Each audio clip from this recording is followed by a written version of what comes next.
everyone, my name is Savannah, and today it's time to talk about what's coming next to Jurassic World Evolution 2. We have both an announcement for the next DLC and also the free update 7 that will be coming alongside that.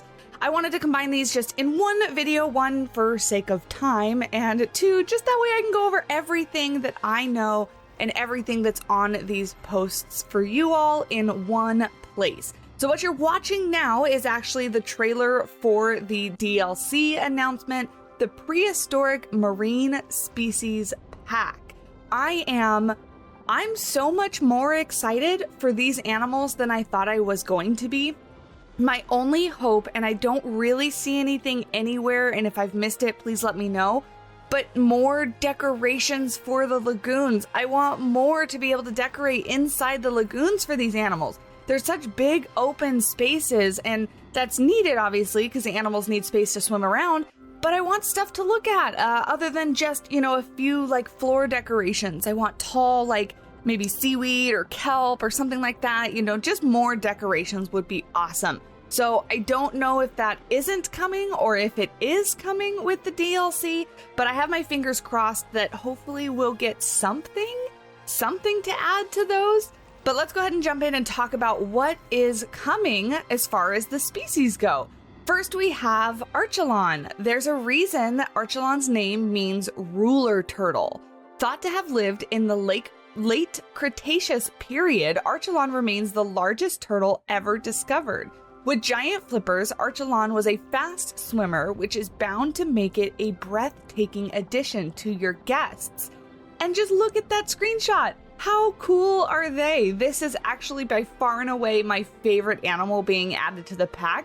I'm so excited to have turtles. It's just, I don't know, I really like turtles. And not to mention, we're getting turtles, but we're also getting this lagoon rock platform that goes along with them. You'll be able to make your lagoons truly stand out with all new lagoon rock platforms. This will provide an above-water resting spot for both Archelon and Nothosaurus, whilst also providing your park guests with an incredible look at these stunning species. So 2 of the animals can actually use this. So this is something coming to the lagoons, as well as the underwater viewing station that we'll talk about a little bit later.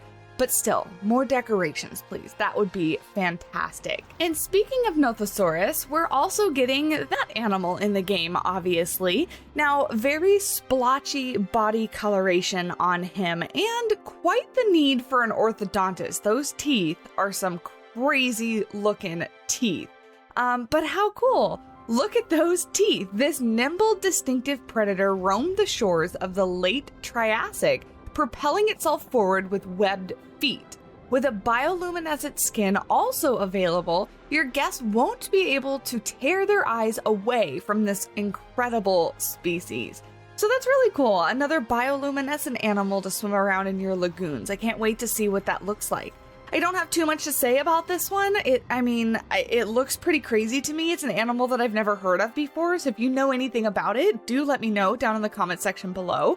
But an interesting looking animal, to say the least. And next we have Dunkleosteus. Supporting a massive, sharpened jaw, this powerful armored fish was one of the most intimidating of its time. This ferocious predator could soon be stalking your lagoons, for better or worse. I'm really interested to see what kind of animations we get for this fish and what animals that it can or can't live with. So I'm really curious to see in game what this animal's going to do. It has a bit of splotchiness on the top of its body as well, just like Nothosaurus did. This is the one that was in the sneak preview that Frontier put out, and everybody saw that shark-looking tail and was hoping for Megalodon, but it's just a big armored fish. It's got some crazy-looking jaws on it, its mouth just kind of forms into these sharp little points, like lip teeth almost, because it's just a part of the outside of his body. It's really interesting. And then that back fin just obviously looks very shark-like on the back. He's got a little bit of light pattern on the tail itself, which I think adds a nice little detail. It matches the kind of lightness around his mouth that he has with the coloration. I'm wondering if all of the skin patterns are going to be this plain, or if we're going to get like a frontier, crazy looking kind of colorful skin on this one as well. But there you go, big ol' armored fish. And last but not least, we have Shonisaurus. With a notably rotund frame, Shonisaurus was the graceful giant of the late Triassic period. With only a long, shiny snout, the Shonisaurus would rely on its size to fend off the predators. This one probably comes in second favorite for me, second to our turtle friend. I love the pattern and the coloration on this guy. Something very much reminds me of like a dolphin or porpoise kind of animal with that patterning on the face. The really stark contrast between the light and the dark. It's not quite counter shading, like it's obviously the light kind of goes up onto the back as well, but the majority of it is dark on top and then light on the bottom. I love it. I just love the pattern and the look of this. I love how the pattern on the front kind of goes over both the bottom and the top jaw and over the eye. I just think it's really, really cool. And so again, I know nothing about this animal other than this screenshot that I've been presented right now. So if you know anything and want to share information, I would love to hear about it in the comments below. And which animal you're most excited for. Obviously mine being our turtle friend, and then next the Shonisaurus. I think it's great. I'm so excited for this type of pack, this marine species pack. So I can't wait to get in and build a park with them. Now, quickly jumping over to our free update. We got quite a few good things, starting here with custom challenge mode. Whether you've finished up your Jurassic difficulty challenges or are wanting to see whether your friend's park management skills are up to scratch, you'll be able to enjoy a brand new challenge with custom challenge mode.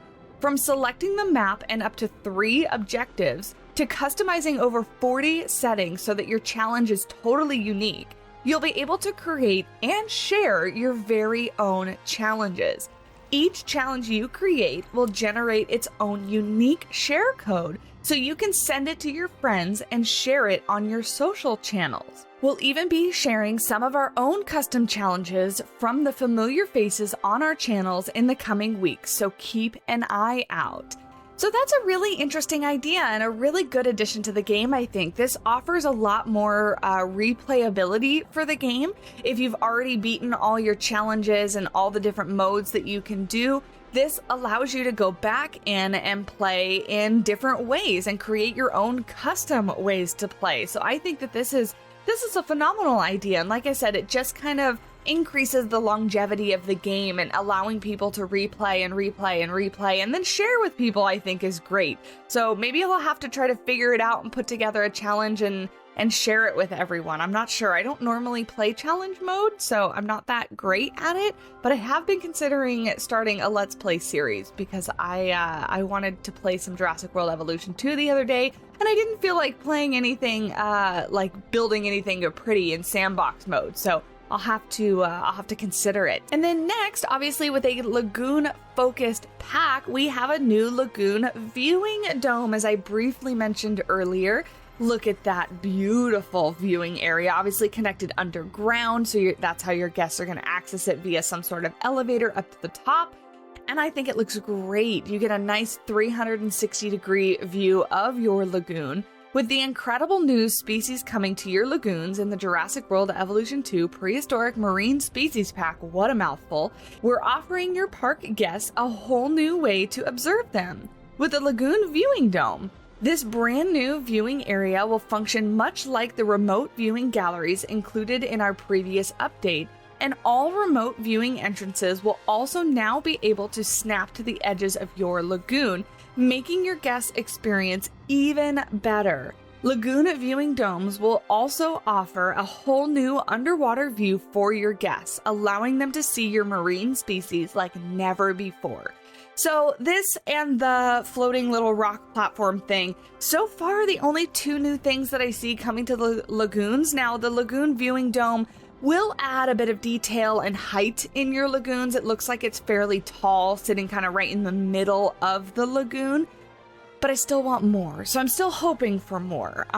So we'll see. But this is a good start. Putting a couple of those in there might break up your lagoon's massive open space just a little bit. So it is a good start. And I do like all the rock work underneath it and the details on the ground. So I think that's a good start. Next, we have skin and dinosaur favoriting. So as of update 7, we'll be introducing 2 new features to make it easier than ever before to both manage your favorite skins and variations and keep an eye on your favorite species once they're in your park.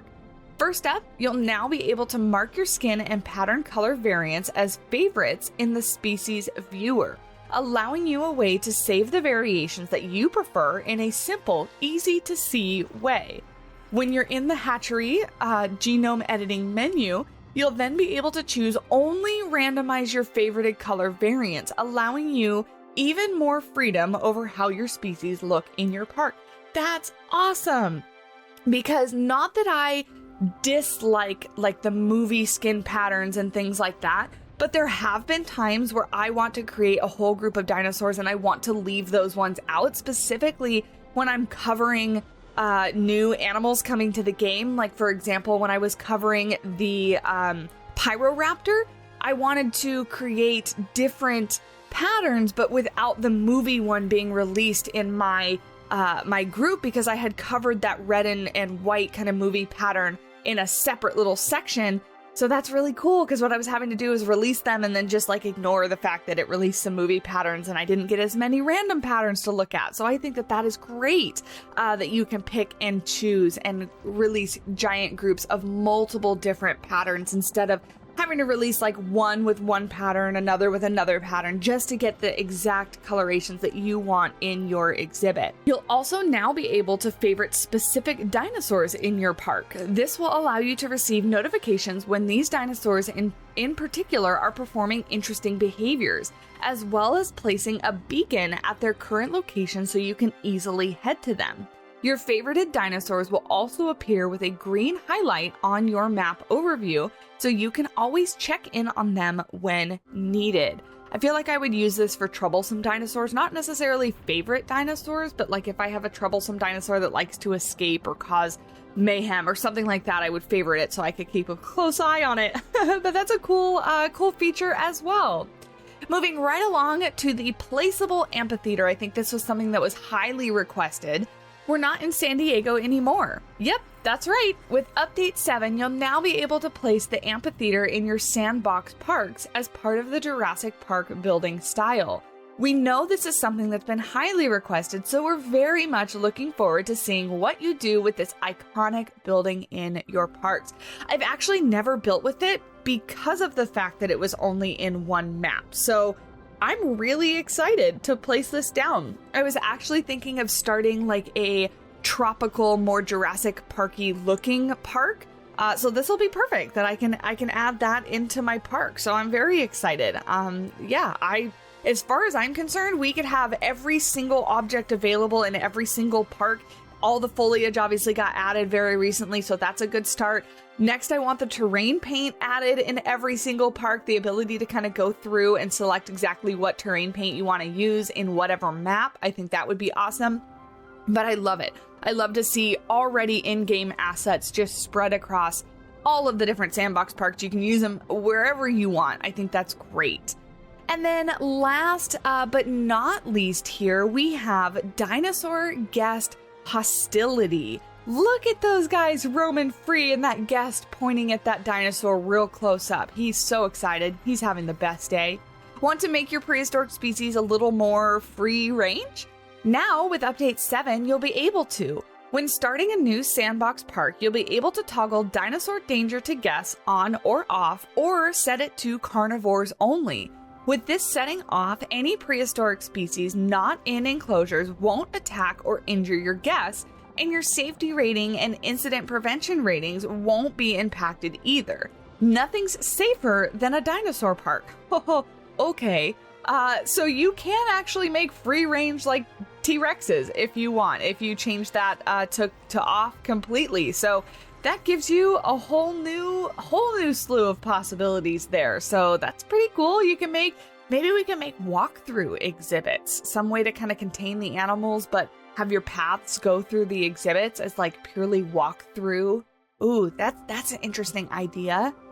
Yeah, it's a really cool setting. Obviously, all the settings are great. I think it's awesome. And I lied. Not last and not least, we have one more thing here. Additional sandbox mode settings. Dinosaur hostility isn't the only change we've got coming to sandbox players in Update 7. You'll now be able to enjoy all maps in the sandbox mode without having to meet their unlock requirements, so that all levels are available without requiring progression in other game modes. This is amazing! You'll also find that you can now add cosmetic damage to your sandbox buildings without affecting gameplay. Found under the Demolish menu option, you can choose to make your buildings look a little worse for wear. That's really cool too. If you wanted to create a rundown, kind of scary looking park, that would be really, really useful without having to use a mod. That's awesome. We hope you've enjoyed this highlight covering the new free update park managers. Full patch notes on all the quality of life changes as well as the bug fixes will be available on August 10th. Keep your eyes peeled to our forums and social channels for any and all updates. Get more information on the new Jurassic World Evolution 2 Prehistoric Marine Species Pack there. You can click on a link. There's a link on the forum post and add it to your Steam wish list. Awesome. I'm so excited. So I'm going to jump in and actually start planning out what my coverage on this game is going to be. I've missed it a little bit. It is a game that I do actually enjoy as kind of a and I shouldn't say an easy game, but it's not too mentally taxing to play like some of the other games that I do like to play. So I do enjoy it. I've missed it a little bit. So I'm going to get working on what my video ideas are going to be, and definitely hit the subscribe button and leave me a like if you enjoyed this video and if you're excited about more Jurassic World Evolution 2 content here on the channel. And I will talk at you in the next video. Bye!